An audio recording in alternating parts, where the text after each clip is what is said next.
Hello! Hello.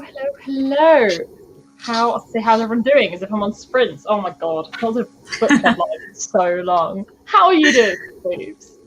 I'm good. I was saying earlier, it's been a while since I've actually read this because I read it actually earlier than expected anyway. I was going to read it at the end of the month, but I ended up not reading it at the end of the month. I read it like in the middle.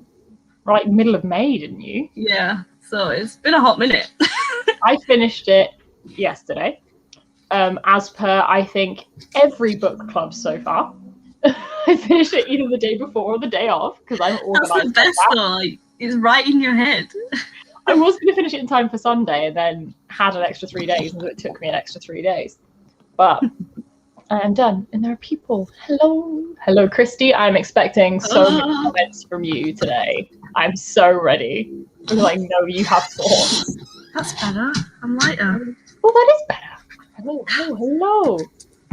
everyone. So, for anyone who doesn't know, very quickly, this is the Burned Books Club. We read dystopian books every 2 months or so. And for May and June, we read Docile. The live show is a little bit late. I do apologise. That is completely my fault. And a little bit my fault for the extra delay. The last 4 days are your fault. The other 2 weeks are my fault. Oops. But we read Docile this time, which is a adult dystopian following a futuristic America where the world kind of evolved that debt gets passed down through your family, and you can choose to pay off this debt by selling yourself into slavery, basically, is the premise. And we're following a character who chooses to do this. And it's a massive ethical debate of, is it consensual if you're choosing to sell yourself, or because you were forced into the situation, is it not? And it's interesting. But before I go on a tangent, because for anyone that doesn't know, this is one of my favourite books ever, and it's a reread, so I will just go if I'm allowed. But first, what did you think, Spoops? Or I don't shut up. Well, you were very correct in saying that you thought that I would very much enjoy this book. And it is 100% my type of book. I love books that are really difficult to digest. I love books that make you question everything. And that's exactly what this did. I was questioning every single page. Oh my word, it threw you into so many different emotions that I just didn't know how to comprehend. And I ended up giving this 5 stars. I'm pretty sure I gave this 5 stars. I think you did. Yeah, I gave this 5 stars. You did. Yeah. I enjoyed it a lot. I thought the concept was so strong. And the execution was really good. I've said concept because sometimes books have really good concepts and don't follow through with the execution. But I think this was done really well. Yes, I unsurprisingly, considering I made everyone read it because it's one of my favorites ever. I mean, note the 2 copies. I freaking love this book. I completely agree. The concept is so fascinating in itself. I would love to just like sit down and debate that debt system for ages because it is such a cool concept.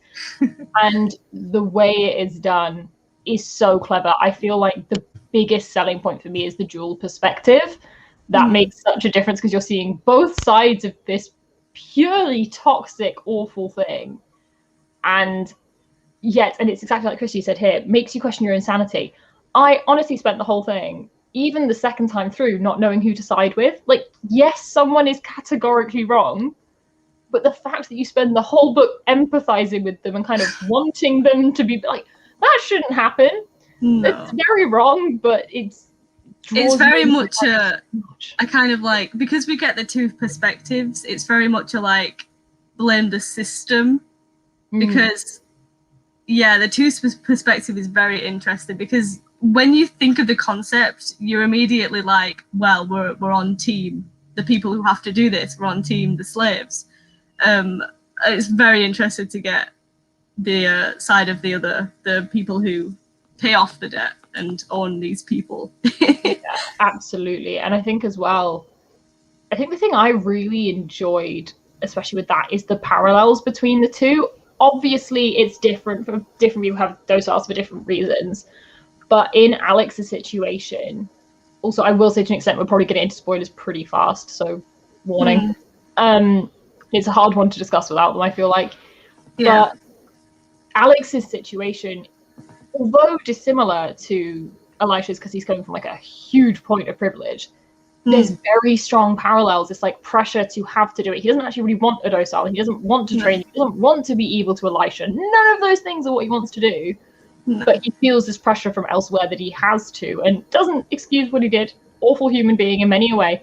But it's utterly fascinating seeing like that difference in how they actually kind of ended up in similar places, like both very different, slightly broken people because of it. And like you said, it's like it's such a blame the system, not them. Yeah, it's like the system is the reason the whole thing is happening. And yeah, like from Alex's perspective, like I'm sure there's other people who own Dociles that have been pressured into thinking that they have to, like other, I know, eat the rich. I don't really like rich people, but it must be like not a trend, but like a social thing that they should have a Docile. I'm sure most of them didn't want a Docile, probably at the start anyway. Yeah. And it's really interesting with that as well, because obviously for Alex, Elisha becomes very much his like companion.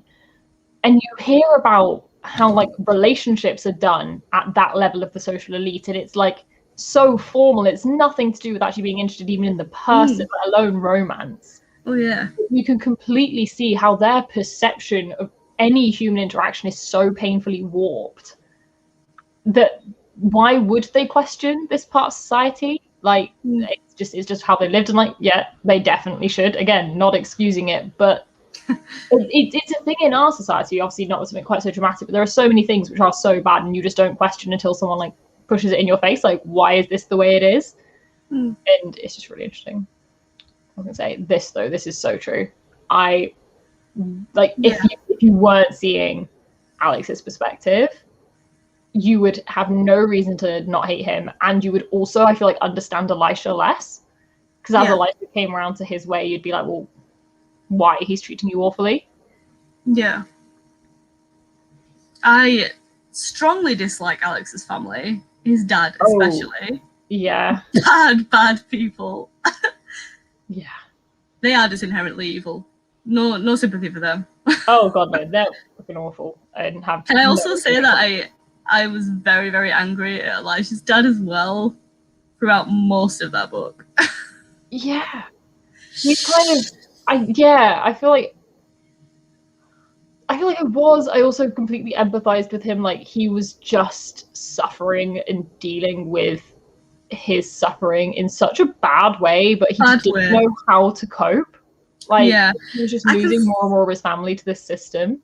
Yeah, I could sort of understand his motives for being as shitty as he was, but at the same time I'm like, just have some empathy, please. Just grow some. Yeah. Poor Elisha, I felt so bad for him throughout. He got so stuck in the middle, didn't he? He could not win. No. Like, honestly. Also this, like, seeing those moments of Alex wanting to be a good person and inherently having all the setup to be a good person makes it, like, that much more Oh? We've lost Spoops. Oh, no! Spoops has just dropped off. Okay, hopefully a Spoops will reappear. There we go. I don't know if she hit the wrong button. I didn't touch anything. It just went off. It said, please check your internet connection, even though it's still on. I was like, what? Well, hello. Sorry about that. Oh my god, I can't remember what I was saying now, but yeah. Empathy. Alex. Just, yeah. Oh, I was just rooting for him so much. I just wanted him to be a good person quicker. Yeah. It had like different, like, he was like kind of cruel at the start, but then he'd have like a little like empathy spike, but then he'd go back because he didn't know if he was supposed to be adhering to what his dad wanted, like kind of appearances, like social appearances, but then he'd have like another quick spike in empathy, and I was like, oh my god, please turn out to be good. Like, I felt kind of, I mean, slightly bad for him because he wanted to do the right thing. You could tell he so sincerely wanted to do the right thing, but he was so trapped by his situation that he kind of couldn't. Again, he had all the privilege. He kind of should have just stood up for it to an extent, but like, it's not that simple. No, it's circumstances. He was in completely different circumstance. Oh, this book this makes you feel for everyone, but also kind of hate everyone. But then it's the system that you're hating. It's not the people. Yeah, exactly. And yes, you want to hate people who aren't calling out the system, but I mean, I liked the fact that Alex would even acknowledge that. Like, he said in the book a few times, like, oh, I'd give up everything to like make this better, except actually I don't think I would. Which may not be a good, but I like at least respect for admitting that you're not willing to sacrifice literally everything for it. And maybe that's wrong, but it's just interesting. Everyone is so interesting. It was very interesting as well how, like, as a reader, I don't know if anyone else experienced this, but I ended up, like, at the beginning when that group was trying to help Elijah, like, sneaking in to try and, like, infiltrate his situation to get him out. I was like, leave him alone. But then I was like, what? No, help him. Literally, this is where I think the execution is done so exceptionally well, that you will justify these heinous things going on. Like, Elisha's straight up being raped, and you'll be there like, no, but Alex means well. I'm like, why am I justifying this? What is wrong with me? How has this book so sincerely manipulated me that I'm actually rooting for this relationship? How? How has that happened? It feels like we're very much put in Elijah's shoes because we're like, oh, Alex's comfort, Alex's safety. He will be okay with Alex. He's not okay with Alex, but because we're from his perspective and he feels safe with Alex, we're just like, okay, you guys stay together as much as possible. So Elijah feels safe, even though he's not safe. Yeah, it's such a mindfuck. The other thing which I thought was done so well is because we're in Elisha's head when we're like reading details for him, and then Alex is obviously viewing him gradually and like seeing him how he wants to. You never have like a source of truth. And the two moments that really got me with that was one, when you met Dylan and Dylan was like, tell me I won't be like him. And I, along with Alex, was like, what? Not along with Alex, along with Elisha, was like, what do you mean be like him? Like, he's fine. He's not he's doing normal. anything. And then he goes home to his dad and his dad's like, yeah, you're not you. And that's the moment where you're like, what have we missed? Like, what transition are we not seeing? Because we're only seeing Elisha's point of view and he's not seeing it himself, and Alex, who's like seeing what he wants to see. Yes. Yeah, it's really interesting. I think maybe that's probably why I disliked his dad so much, because we were seeing it from Elijah's point of view and he was just getting a barrage of hate when he didn't even know why or how he was, or and that's probably why I hated him so much. Probably in that moment, Elijah also hated him. Yeah, no, so I love this. This is when Christy messaged me when she was reading the book, like, what the fuck? I shouldn't have been okay with this. I'm so caught off guard. That was when you're not who you are. Yeah, right. So, did you cry at any point? I know this was a reread, but when you first read it, did you cry at any point? Because there was one point that really made me cry. I don't think I did, but I think I've cried at about 2 books ever. Right, okay. I am the crybaby. I get very impacted by books, but I rarely feel the emotions. I don't know. I'm like one step preserved. I feel like I'm slightly like observing, and so it's fascinating, and I'm so intrigued, and it like trips me out, but it doesn't like make me cry. Did anyone in the comments cry? Oh, so I was verging on tears when Alex's husband, it was supposed to be his husband, I can't remember his name, locked him in that cupboard for ages because he thought that was his bedroom. I couldn't deal with that. And Elijah didn't know what he'd done. Justifying it. Being like, oh, I must deserve it. Alex knows best. Babe, no. Alex didn't even know. Oh, I was mortified. But I didn't cry at that bit. The bit I cried at was when he bondaged him to that pole and said, I'm going. And he was like, no, don't leave. And I was like, no, I can't deal with this. Don't leave him like a dog. It was so awful. I know, but you also feel for Alex that situation. Like, what is Alex meant to do? He knows he is wrong for Elisha. He knows he's hurting Elisha. He's trying again to do the right thing and separate himself, but in the process is harming Elisha. And yes, he comes to realize later that like that was the wrong way to handle it. But I genuinely don't know what would have been better. Like, Elisha couldn't heal with Alex there.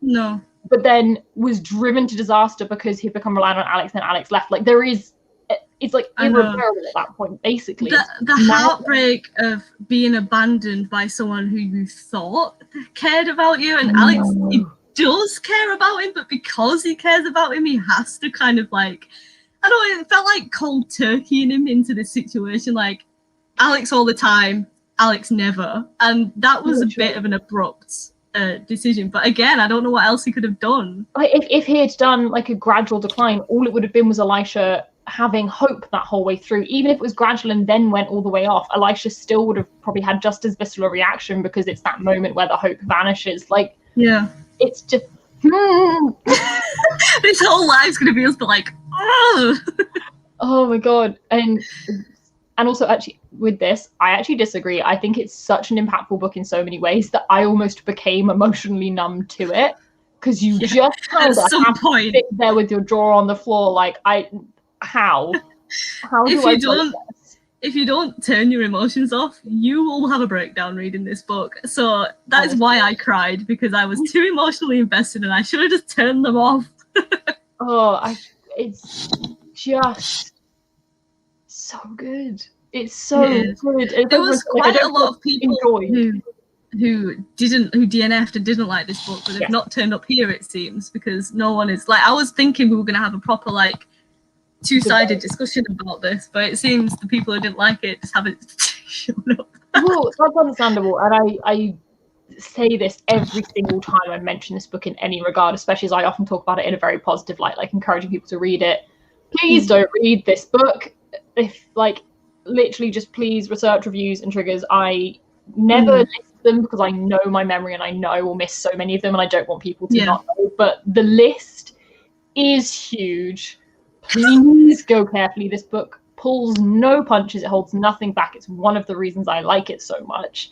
But like, go carefully, please. I live in fear of someone picking this book up on my recommendation, and I know a lot of people DNF'd it because they found it uncomfortable or couldn't deal with the content, and like, that is so fair.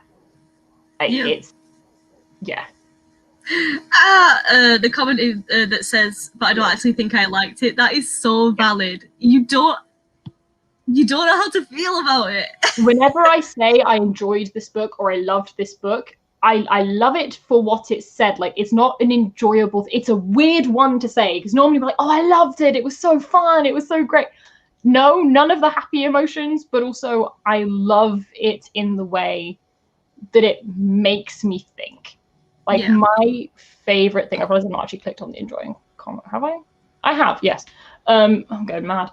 But yeah, any book that makes me think and ponder and like tear my hair out because I can't decide what side of the debate I'm on, that's my like bread and butter favorite thing. Yeah. But me too. I love books like that. I always feel a bit awkward being like, I love this, I enjoy it. I'm like, it's a whole ass story of abuse. I don't feel like that's the right word, but I enjoy the effect it has on my brain. Yeah, it's funny because like, did the mid-year freakout tag recently, and obviously one of the questions is like favorite book of the year so far, and I chose Betty, and I was going on about how much I loved it, but the content is so sad. Like, it is a very sad book, so I feel weird being like, I loved this book. I just loved the story, I guess. I don't know, all the characters. It's a hard one to say when it's like quite a hard book.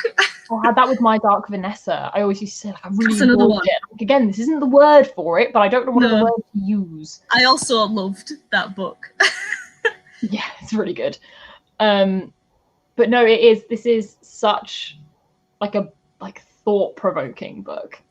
And although this is a dystopian future with the debt system, the tagline of it is there is no consent under capitalism. And that, as a concept, and someone said in the comments earlier, like, the way it spoke about consent was really interesting. That is the thing that gets me so much, because although this is a more dramatic version, because like it's putting you in a situation where it's really insane, if you think about our world, the number of things, it's like, at what point, where is the line with consent? It's like, yes, by all intents and purposes, Elisha does consent to everything that happens. He signs a document that says, this is what I'm agreeing to do. Does that mean it's okay and that he's actually saying, no, of course it fucking doesn't? No.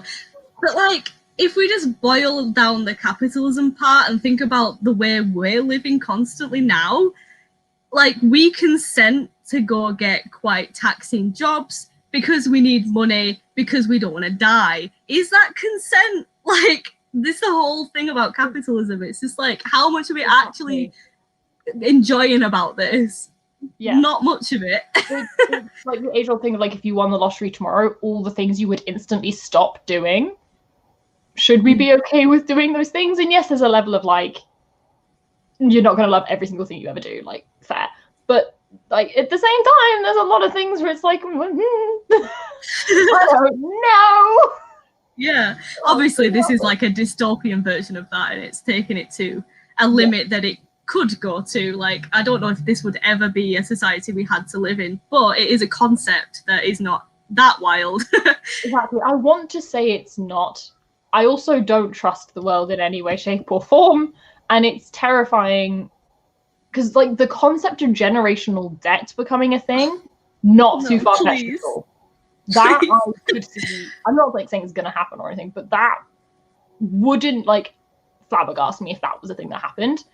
Yeah. And then if you think about that 50, 100 years later, getting to the point where people are imprisoned for not paying it, and then actually they have an option for now, like, it's scarily, if you put a few time jumps in there, feels a little bit too achievable. Yeah.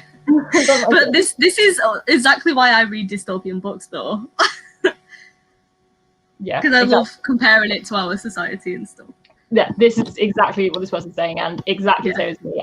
My reason I always say I love dystopian speculative, whatever you want to call it, is the concept of studying a world where you've, like, made one tiny switch, and then, like, what the fuck would happen?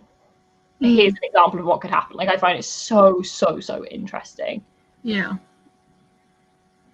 I feel we like don't live in the US as well, but I also don't think so. Surely not. I feel like if anyone is from the US in the comments and could let us know, because I actually don't know either. I was like, is this not a thing? But it can't be to this extent. There's no way it could be, because, like, half the world would be, like, crazily in debt. Yeah. Like, surely no. Watch them be like, oh, you all need to pay student loans now. I would be like, hold on. Okay, apparently it can in some... This is what I thought was, like, kind of situational. Yeah. Also this. Exactly. But, like, the people who have set this up would argue that they signed a consent form or whatever. They signed their name on the dotted line. But, like, it's just such a hard situation. Like, yeah, this is what gets me, is, like, obviously you're not consenting. And also I completely agree with, where is it? Oh my god, let me click on it. There we go. This, like removing consent later, coerced consent, threat, punishment, like, all of these things make it not consent in any way, shape, or form. But yeah, it was a mess. Also, it's just a freaking mindfuck. And it's also in this, although you do feel bad for Elisha right from the beginning, part of me actually had respect for him instead of feeling bad for him. Like, oh, he's doing what he can, he's helping his family, all of that. And that's the scary way that I feel like, especially in the US, so many things are sold. Like, bad things, like bad working environments are sold as, like, oh, but you're working so hard, you're doing such great things. Yeah. And it's terrifying that within, like, the first 20 pages of that book, I was already spinning that own rhetoric in my head. Yeah. Like, he's having to go through hell and agree to these awful things. And I was doing, like, but he's doing it for his family. He's fighting the good fight. I was like, he shouldn't have to. He shouldn't have to. Why am I doing this? I recently finished York. Do you know the book with the yellow book with the that. Yeah. And it talks a lot about the sacrifices that, well, her parents are Korean, so the sacrifices that her parents made, and she's mulling it over her head, like, why did they put themselves through that? Like, they worked insane hours to get the money to go to America for their children, and she's like, well, but why did they have to do that? And it's like, especially in this book, like, poor people and people in the lower classes having to do these things and then being praised for, like, their work ethic. It's like, that shouldn't be a thing. Like, we glamorize a lot of stuff we're too scared to look at, and it's kind of scary how easily we all do that, and therefore how scarily easy it would be for things to get so much worse and people to just like allow it on those grounds. It's just fascinating. It is. Oh, what's what I got to say? The point is, it gets you to think the way that brainwash people think, and then because you're a real person in real life, then you realize what's happening. This is the thing; it's easy for us to snap out of because we're in it for, you know, probably total a few hours reading the book. We're like 10, 15 hours total reading the book kind of thing, and we get breaks from it, and you're seeing it from an objective standpoint, and all of this, like, and how easy it is already to fall into that mindset. Yeah, it was interesting because, like, at the start of the book, Elijah would be saying things as he was getting brainwashed that would be like, hold on, stop a minute. But then, like, a few chapters later, we'd be like, yeah. But then you've fallen into it. Yeah, that's where I think this book is, like, expertly written. Also, on that, I don't think, because I was rereading this and I was conscious of it, I couldn't at all pick out how they did that. I do not know how KM Szapara did that. Yeah, there's no switch. Like, it's so gradual. Switch. Yeah, it is very well written. Elijah's personality completely changed, and you don't notice again until Dylan and the dad point it out. Like, it is, I don't know how KM Szapara did it. It is so well concealed in the book. It is. And it's genuinely expert. Like, I love it. Yeah, that's what I mean. Like, the concept was so strong that when I went into it, I was like, oh, please, the execution, please be good. And it was really good. Like, really well written. Also the 7 rights and the, like, rules that you have, but then one of them being Docile literally just, like, negates all the others. And it is mad. Like, the thing that got me as well, I didn't realise this until reread. I missed this the first time. Definite spoiler, but well past that now. It says one of the rights is, like, having birth control, basically. Elisha's mum had Abby whilst she was a docile, more than a year into being a docile, meaning that right was broken. It literally said that she had Abby more than a year into being a docile. Oh, I didn't pick up on that at all. I must have just read past that without even realizing that. No, I missed it the first time. It's when she's just come round. She asks, like, is, like, Abby alive? And I think Elijah remembers that, like, the baby got, like, dropped off at one of the visits or something. Like, I may have misread it because it seems wild, but it also wouldn't surprise me. Oh my word! But also, like, surely, I don't know. Wouldn't the rich people want to keep the kid? I don't know. If I misread that, please tell me. See, I wasn't sure about this, but then it said she had the kid more than a year after going in. Because I thought this the first time, but it said something about being a year going in and then meeting the kid. My memory's awful, so... and I read it ages ago.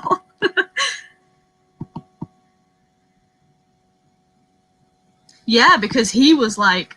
Fuck. For sending... I always wondered why. Yeah, but Elijah was like, no, I should be the one to go, not her. Like, also, this is possible. Like, it may have just been this. Yeah. But it just, I don't know, something about it just seemed weird. It just, I don't know, I didn't pick up on it the first time and it absolutely shocked me. I don't think anyone would buy her while she was already pregnant. That is a good point. She had the option of debtor's prison or docile. She didn't go by choice. Right. So, and to be fair, think about it, she did 10 years for 1 million, so maybe someone was willing. Yeah. We also have no idea what her docile term was. We don't know if she was sold into sex, physical labor, literally anything else. No. I mean, if you think about it, kids were bought as play companions. For all we know, she could have literally just been like a maid or a like nanny kind of thing. It could have been completely okay. Dociles have, like, rights to their reproduction. It's one of the 7 rights they have. Yeah. Yeah, it's just really interesting. Oh god, Christy, don't. Because she was constantly docile up, right? She'd, like, the effects stayed with her forever until the antidote, right? this is one thing that, again, I thought was interesting. Is she does have some memories about a year into her term. Do you reckon that's when? At least the way I read it, she remembered giving birth a year into her term and leaving the kid. So you do wonder if, like, at first the Docile worked how it should have. Yeah. And then, like, got worse. But no idea. No way of knowing, because obviously her whole past is A, not the focus of the book, and B, hugely warped. Forgotten, yeah. Christ. Oh, this one. This I did not expect when I read it. I'm not gonna lie. Yeah.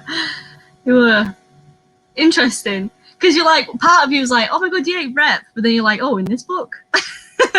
Is this positive rep or what? Do you know what I mean? Yeah. And then, this is how it's meant to work. So there's a chance that worked for her at the beginning and then stopped working. I don't know. I don't know if she used her home visits throughout the 10 years. I don't think that was ever specified. But I don't know. I don't know. This is almost the most frustrating thing, is no one knows what she went through over those 10 years.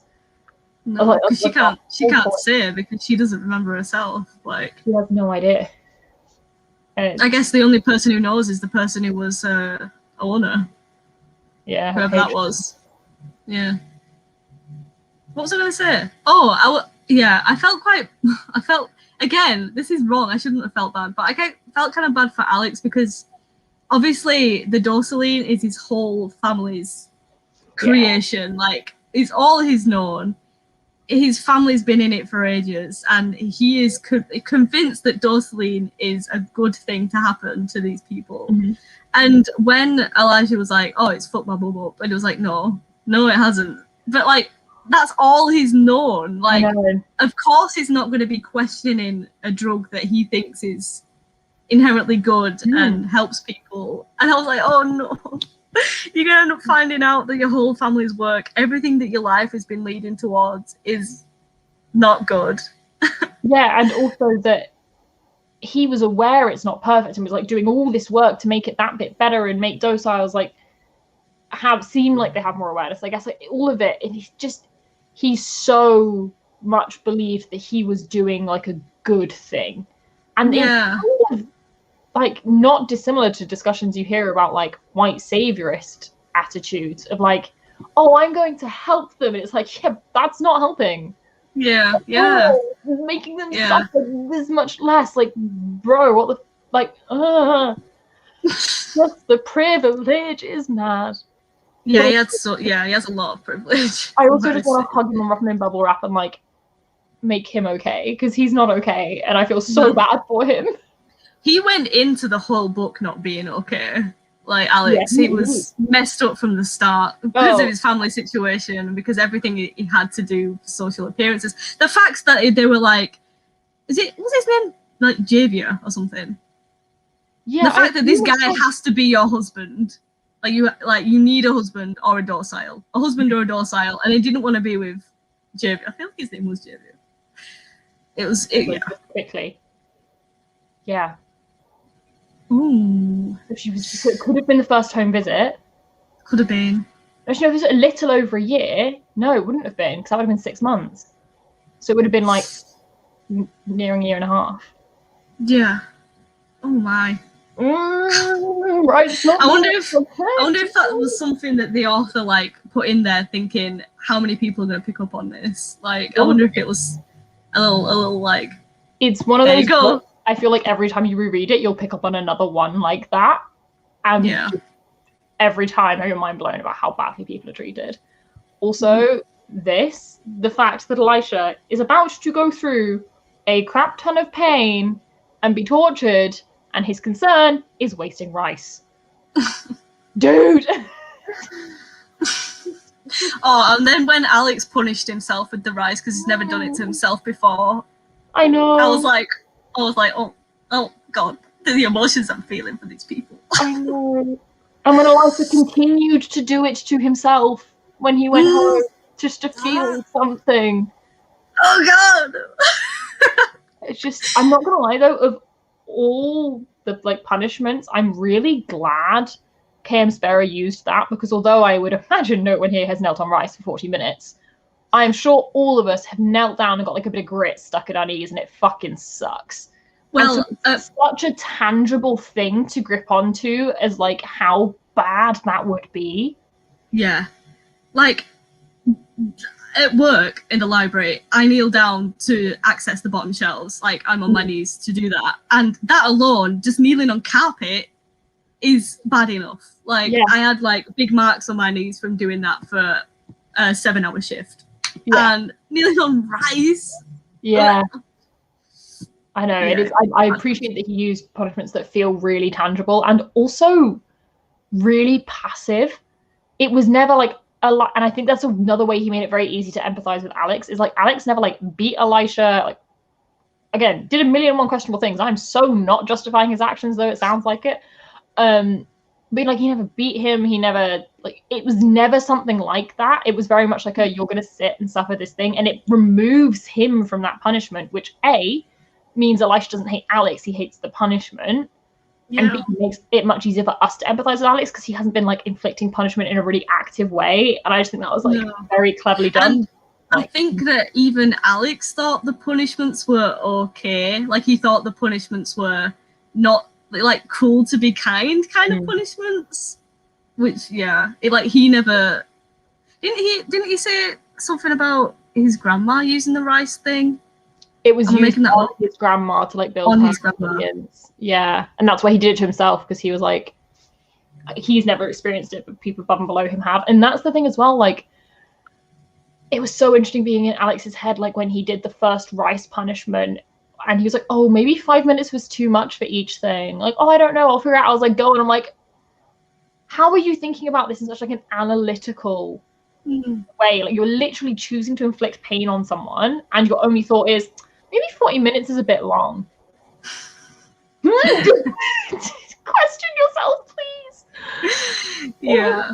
I don't know. And it kind of felt like Alex was, because he wanted to train him, and I guess he thought he was, doing it mercifully, this training that he'd set out to do. But it just makes you think that Alex is also just messed up, because circumstance. It's just so where was the... I've lost the message. I was going to click on someone talking about, here we go, this. Alex was so pressured from so many sides and clearly just a messed up kid. I mean, even just think about his only interactions as a child were with Dociles, kids on Docile. That's the friends he was given. His friends were pretty much like trained up to be his friends. I forgot about that.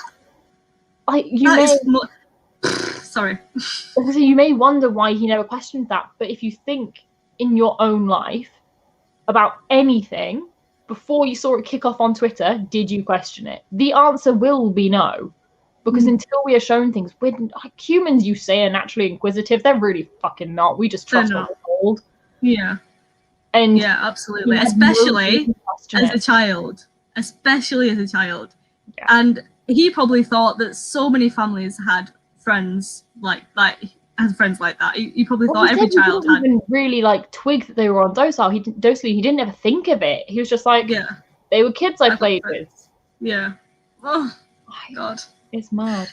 And also, as you say, like if we think about how quickly Elisha was brainwashed, 6 months, and he had got to a point where he would never question anything and take Alex's word as rote.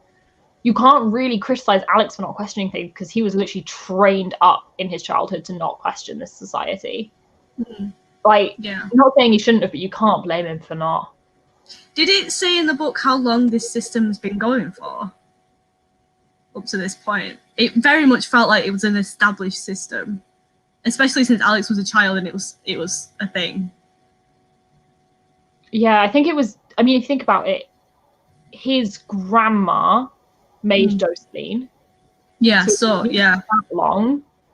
And I imagine the ODR and all the debt system had been in place before they made Docile, and then they because they very much justified it as like, we're making debtors' lives better by making Docile. So I would imagine the system's probably verging on 100 or so years old, 3 generations. Good Christ. I mean, it just makes you think like this is a system that's never going to end, because it's been going for so long. Like, it doesn't seem like there's going to be an end to this. Like, people are going to have to be doing this forever. which is sad. Yeah. It's just mad. Also, I feel like someone's mentioned it, like thoughts on Dutch with Opal and Onyx and all of that. God, that was quite the plot twist. Yeah. Yeah, and yeah, I don't know, like, because they're trying to, yeah, oh my God, I hated him after that party. Oh, that scene. And obviously he had to do that so no one cottoned on to him, but, That's the thing as well. Like, that's the thing as well. Even as soon as he was revealed as like a good guy, I was like, oh, I get why he did it. What? No! Like, I'm not saying he had another option, but also... He could have been less. He could have been less. Honestly, this. And yeah. This is interesting because I feel like I forgave him so fast. I don't think I should have. No. But I definitely was like, what the fuck? Like, because we remembered what he did. I don't think I was I don't think I was going along with it as much as maybe you intended to. Just because of the amount of hatred I had for him at the beginning. I was like, wait, hold on. You're not even one of them, and that's what you were doing. It's just insanity. It's absolutely insane. Yeah, Rose said Dutch almost overcompensated because of the persona that he created for himself.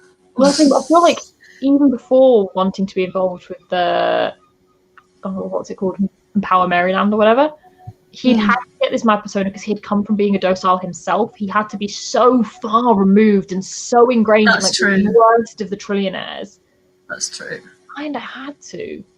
Again, Sarah's like no one had consent in this book. No one. Sarah's comment's interesting because I did think that part was like, because she'd been in this like comatose state for so long, it did feel a little bit like, whoa. But like, again, I don't really know how science works. Maybe that is how an antidote would work. She was disoriented and like asking questions, but to an extent, if it obviously Docile is not a real thing, but if it is this drug that makes you like that and it was just lingering in her system and it's designed that it doesn't have a lasting effect, it's not like she was hurt by it, it's just that it hadn't got out of her system. So the logic does dictate that if it's no longer in her system, which is what fucking Prototype E or whatever did, the effects would be removed instantly. But I do think as well that what we see of her as cured is someone who has their own thoughts and their own like agency. We have no idea if that's what she was like before. That is true. She just could have a conversation. Like that is what she gained. That's all we saw was her becoming human again. It doesn't actually mean she's back to who she was in any way, shape, or form. And we also didn't know her personality. All we saw was her ask Elisha a few questions. That's true. That's true. Have her story aired. That's it. And even that, his name was Javier. Sorry, I just saw a comment. His name was Javier. I was right. And you'll also notice that when she did at the end consent to having her story shared in order to like help harm the Bishop family, she waited for everyone in the room to say you should do it, and then she said, yeah, let's do it. And it's that line of, was she just waiting people's opinions because she should, or is it similar to Elisha of like, kind of can't make the decision herself? Like, we don't know. We don't have the comparison point. But I do agree it was like pretty quick. Although, who was it that said it? Yeah, Christy. She said that it didn't affect her enjoyment. Yeah. Like, thinking back, it does seem like maybe it was kind of quick, but the book did have to come to an end at some point. Yeah, this genuinely, you could just explore this topic for like a long time. They had to find an arc to go through to get an end to a book, I guess. Yeah. Does anyone think that at the end, I can't fully remember actually what happened, like if they agreed to go slow, if they didn't actually say anything about being in a relationship again, but does anyone think that they just should stay away from each other? I don't know. Let me admit the potential problematic thing I'm about to say. I'm a hopeless romantic. I was really happy that they in some way found a way that they could be equal and very slowly navigate that towards whatever it's going to end up being. I also think to an extent the shared experience they have, I can see why they would still find comfort in each other. It's true. Now that they both have support networks and have agency and know what they're getting themselves into, I don't think there is necessarily a problem. I think it's a thing to approach with caution. Extreme caution. But like, I was a little bit happy when they agreed to maybe do something.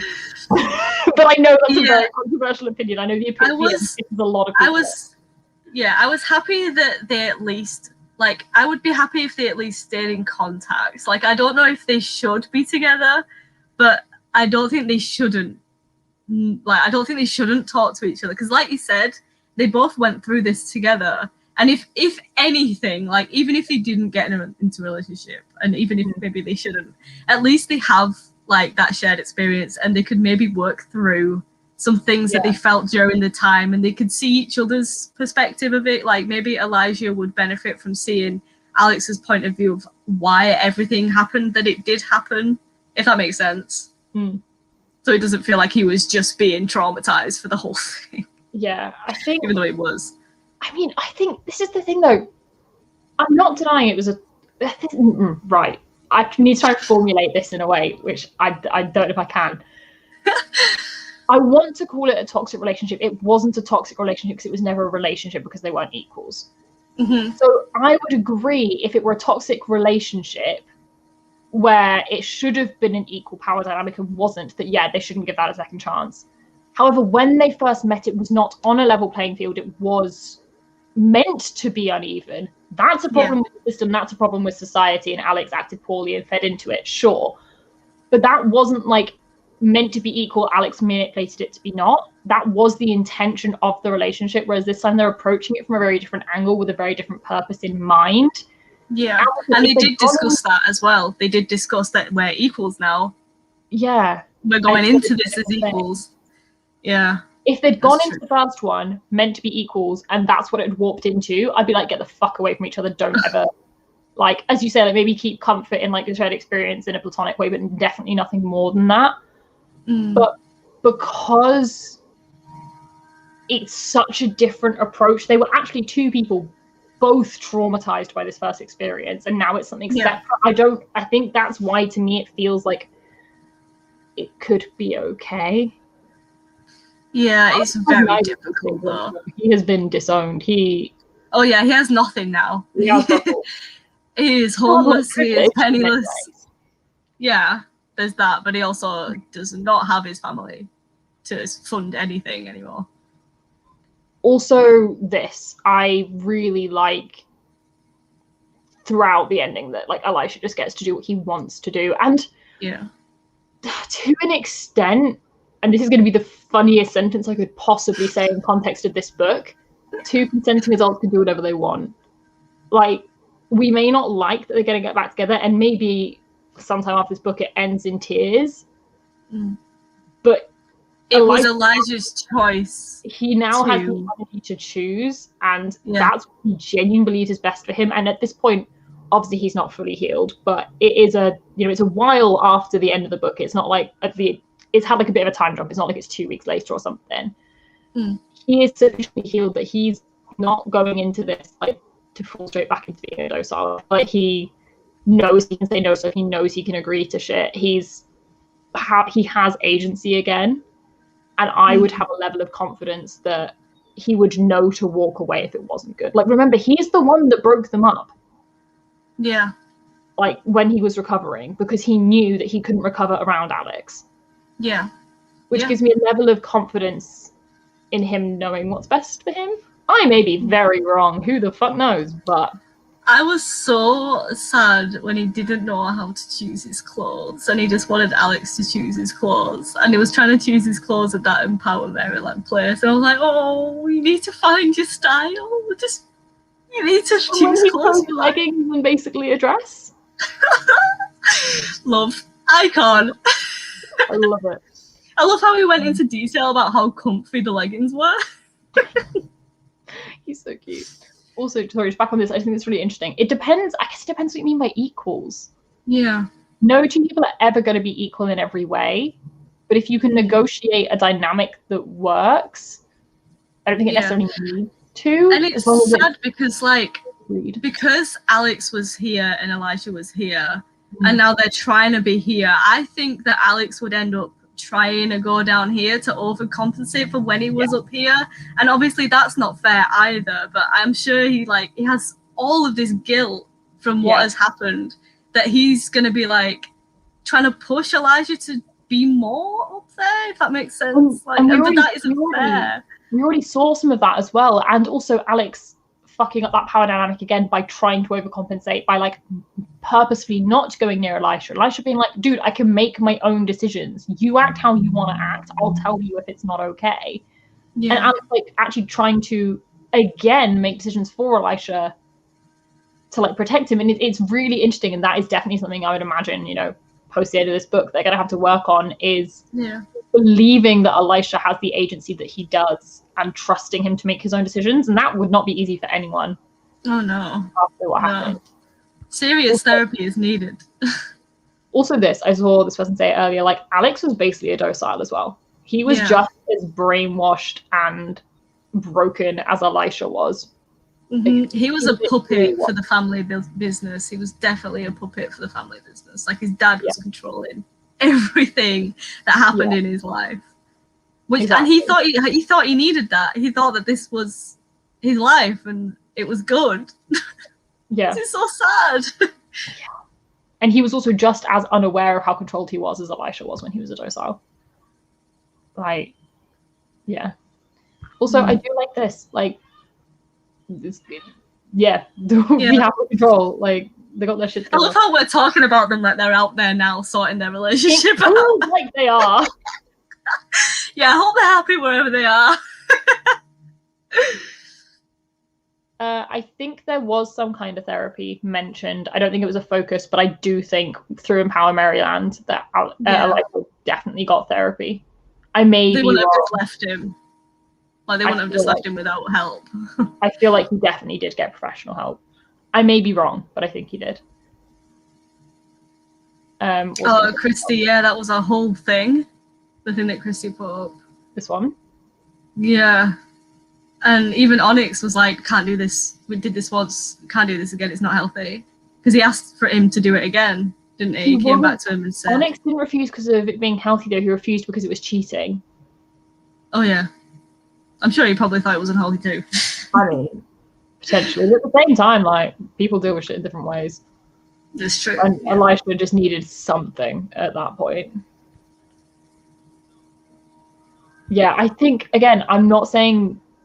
because I don't remember if they did or didn't, but I feel like it may have not been said explicitly, but I do feel like it probably... I would be astonished if that wasn't provided, considering the resources Empower Maryland have. Yeah. I feel like. Also, I think this is actually the moment I almost cried. It was the way, for me, the confidence with which he said it, juxtaposed with the instant doubt of him sounding stupid in front of Alex. And I think that was the moment for me where it felt like Elisha realized how fucked up he'd been. Yeah. So, like, I locked doors, that's awesome. And then he was like, oh my God, that's the saddest thing I've ever said. That shouldn't be an accomplishment. What the fuck has happened to me? I know, that's just a thing. Like, I feel like that was such a moment of realization for him of like, why am I celebrating that? What the hell is happening? It's so good. It is. Oh God. I'm glad that everyone in the comments see it the way we see it, if that makes sense. Like, I'm glad the people in the comments are like discussing it the way that we wanted it to be like discussed, and that they see that we didn't enjoy it, but it's just a very interesting novel. Yeah, I think as well, because like I think it's one of the lowest rated books on Goodreads that I have on my reg list. It's got like a 3.3 or something on Goodreads. It's pretty low. And I think that's because, and like anyone who DNS this book or doesn't like this book, like, fair shit. Absolutely. Yeah. I mean, fair for any book, but this kind of thing especially.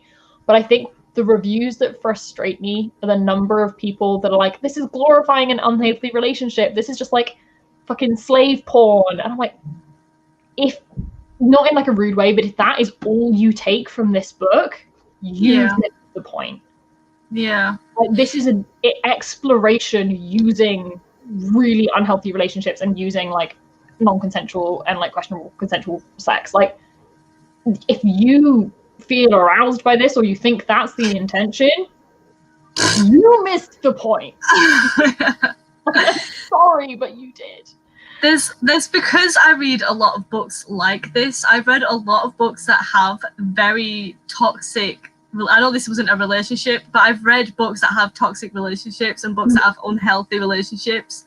Knowing that the point isn't to glorify it, it's to explore it. I think there's a big difference between exploring a topic, because these topics exist in the real world. We can't just not write about them and glorify it. Like, there is a complete difference. Yeah. Some books are supposed to be uncomfortable. This is what I've always argued. Because I like books like what I like. I enjoy reading books like this. So a lot of the time they all have reviews like that. Yeah, and also the thing as well is like you can't read this book and not have some self-analysis and introspection, I feel like, as well. Because like even in the sex scenes, because Elisha, especially near Elisha's head, because he's convincing himself so sincerely that he's happy with the situation, it's easy to get caught up in it and be like, oh my god, wow, whatever. But then you have to take that moment to step back. Like, why do I feel like this is okay? Like, what manipulation is basically going on that is impacting me now, and why do I feel this is okay? And like, you have to assess that. If you can't take that step back and do it, like, yeah, it's fair. It's not the kind of book for you. I feel so bad as well, because the author is obviously so intelligent to write a book like this, and for people to just miss the point. I feel bad for the author. I do. Also, this, almost DNF after the first sex scene, like, I don't want to read this. Then got to the end of the chapter, Elisha realized he's been raped, and I was like, oh, it's going to have me thinking. This is exactly it. That's, yeah. And this, like, the author is seriously just, he's not trying to glorify this relationship. And the fact that, like, as I said, potentially problematically, I do root for the relationship at the end. It's not a blatant, like, oh, but they're cute, I want them to get together. It's a genuine, considered, like, given the situation, I mean, I don't even actually know if I genuinely think they should be together, but because of the clever way it's written, I want them to be. Is that right? I don't know, and I've done a lot of freaking thinking about that. I do think the point you made about it being about consent at the end, when the whole book's about no consent, or is there consent, I think that's probably why you're okay with them figuring it out, because they want to. But then the whole point is, like, what do these people actually want in their lives other than what they've been forced to want? And I think it's a thing as well. It's very easy for us to say, like, oh, given the situation, yes, Elisha says he wants it, but he shouldn't. His whole point at the end is, like, let me make the decisions even if I'm wrong. Like, it's his mistake to make. But us putting on him, like, oh, he shouldn't want that. That in itself is a problem. You have to, at some point, give him his agency back. Yeah. And because at what point? You have to respect. Yeah. At what point are you taking his consent away again? Exactly. And it's amazing. And I'm in no way saying anyone in the comments saying they shouldn't be together isn't valid, because I go back and forth on it. Like, probably they maybe shouldn't. Health, who knows? But it's that whole thing. It's like, we're still feeling like Alex in that and wanting to be like, oh no, protect him, he can't do this for himself. And I know that we do that with people who have full consent and full agency and all of this all the time, like, mate, you're making a bad call. Yeah. But it's less that, oh god, that's stupid. It's more like, oh no, he can't know what he wants. Why can't he? Why are we still thinking like that? Yeah. Oh, this book is so good though, isn't it?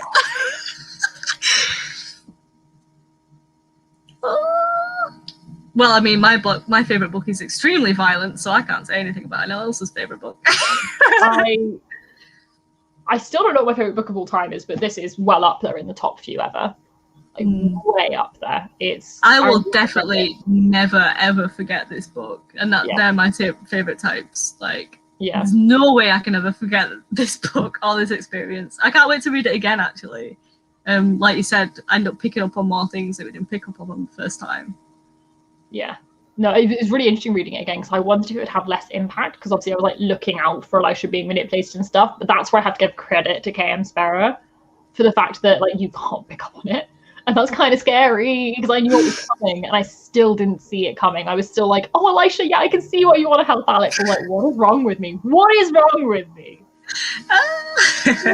Oh, Sarah's. I was thinking this actually. Maybe not, maybe yes. But if there was like a novella or something that explored different types of docile relationships with they're called patrons. Is that what they're called? However, is that worse? Is losing a limb worse? Is this preferable? I don't know. I was gonna say each story is a horror story.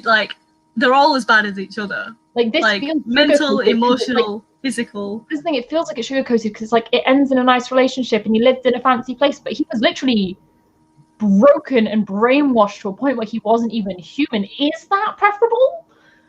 I don't know if it is. But still, I would like to see other stories. Maybe even see more about his mum's story. That would be very interesting to read about because we don't know anything about his mum's story. Yeah, I unfortunately do not imagine anything be written in this world again, given the reviews. I can't imagine anyone would be willing to publish it, which is really sad. It is. Like this doesn't deserve the reviews it's got. Like you can review a book however you want, it's up to you. But yeah. Also this one, like it's mad. You can literally choose knowing you might go on Docile and die. Yeah.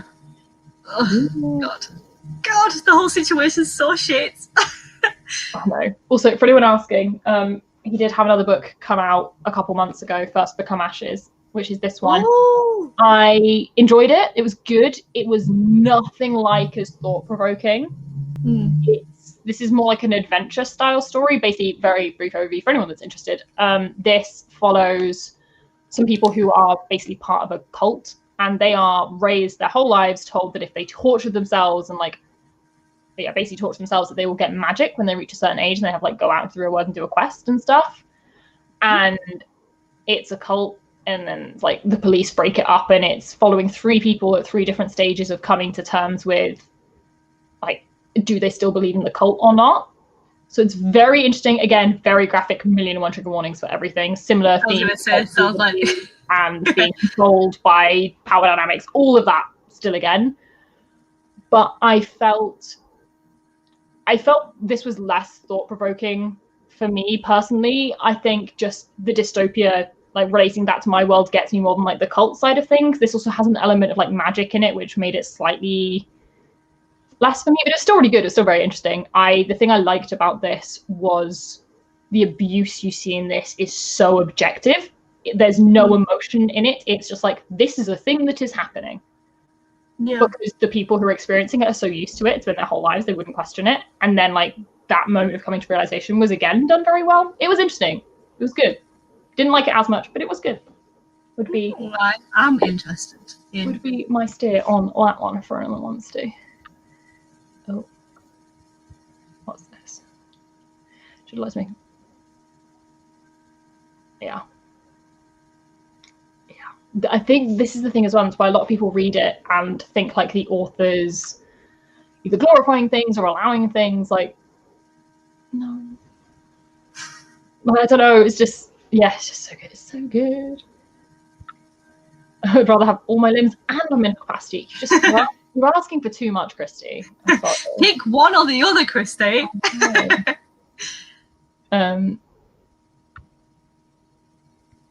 Someone asked if there's many sex scenes in the recent book.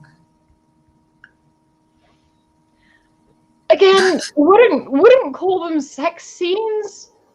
But there is definitely graphic sexual content. Yes. I don't know how many. I don't particularly remember, but it's like this one. I feel like what I would closer say to sex scenes. It's a lot of abuse. Very explicit sexual content in a non-consensual way. Please go carefully. But again, non-binary characters, poly, gay, very queer, I don't know if these are the kind of books we want. I know, that's what I mean. Like, when I was reading Docile, I was like, oh, wow, polyrep. And I was like, oh, would I even recommend this for polyrep? Because this one has much nicer polyrep in First Book Ashes. It's not a big thing in the book, but it's there. Yes, yes, right. Final question, because I'm really intrigued to know your answer. Yes. If you were a Docile, would you choose Docile? You know what? I actually think I would, and it's because I think I would know that I would be very weak, and I would, like, the aftermath would stay with me. Like, if I wasn't on Docile and I remembered everything, I would know that myself wouldn't deal well with that aftermath. Like, I would have serious, like, mental health problems, and if someone said to me, this rogue, you won't remember anything, I would probably jump at it. Yeah, I would. I 100% would. I am a fucking wuss.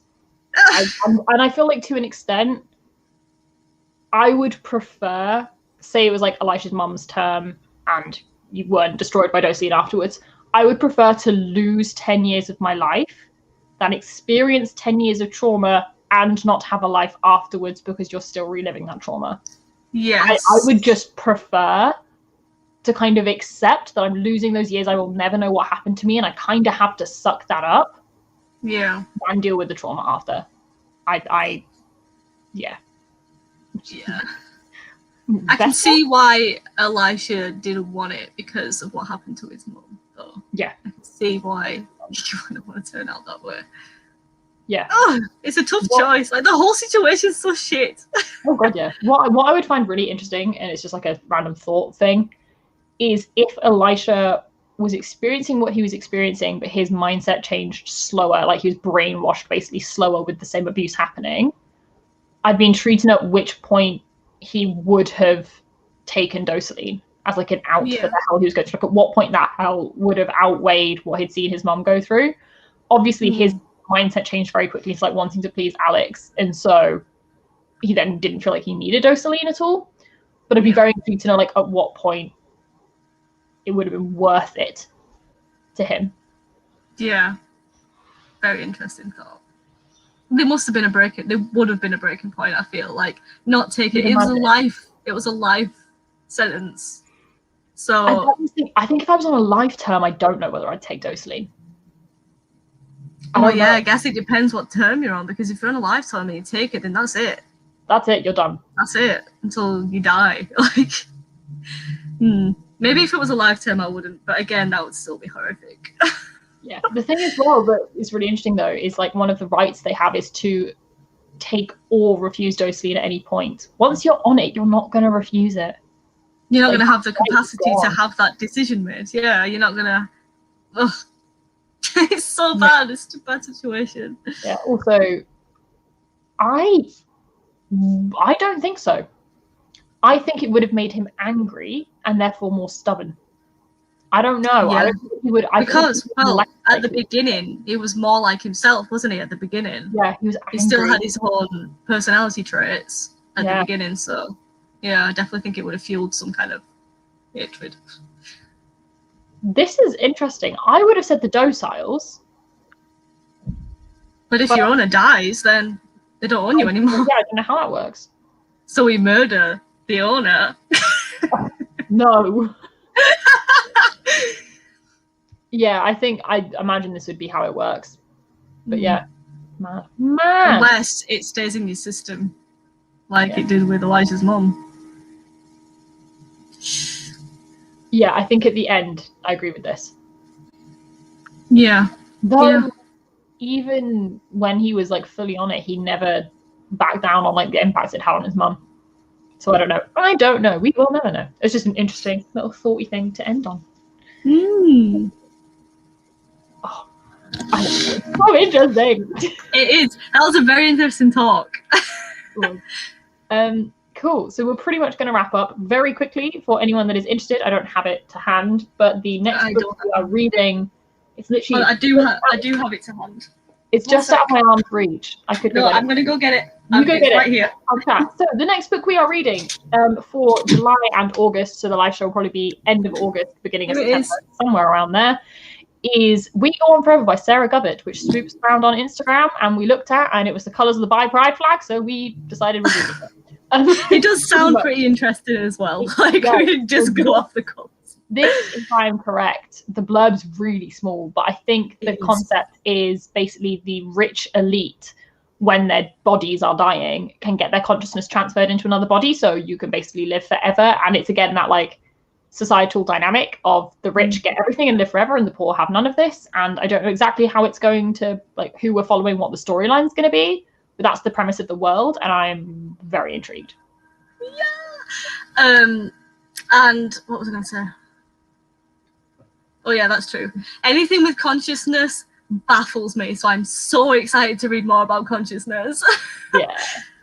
Yeah, it's also very short, and it is on Kindle Unlimited, and I think it's only $2.99 on Kindle if you don't have Kindle Unlimited. So I realised Docile was not the most easily accessible because it's quite expensive because it's Tor, but this one is very accessible. So very accessible, and it's quite new, so it's nice to read something that's like pretty much only just come out. Only came out like it came out May, beginning of May. I think so. Yeah. And I think it's a pretty small author, pretty unknown book. So yeah, she tweeted us back. Did. But anyway, I think that is us done for today. If you have any more thoughts about Docile, the Discord is linked down below. Please come and chat. I will literally happily talk about this book forever. I'm going to go back and read people's like spoiler marked bits now I've finished my reread, but I will literally, anyone who DMs me, I will chat about this book. I trust. But yeah, that is us done. We will see you in roughly 2 months' time, and in the Discord in the meantime.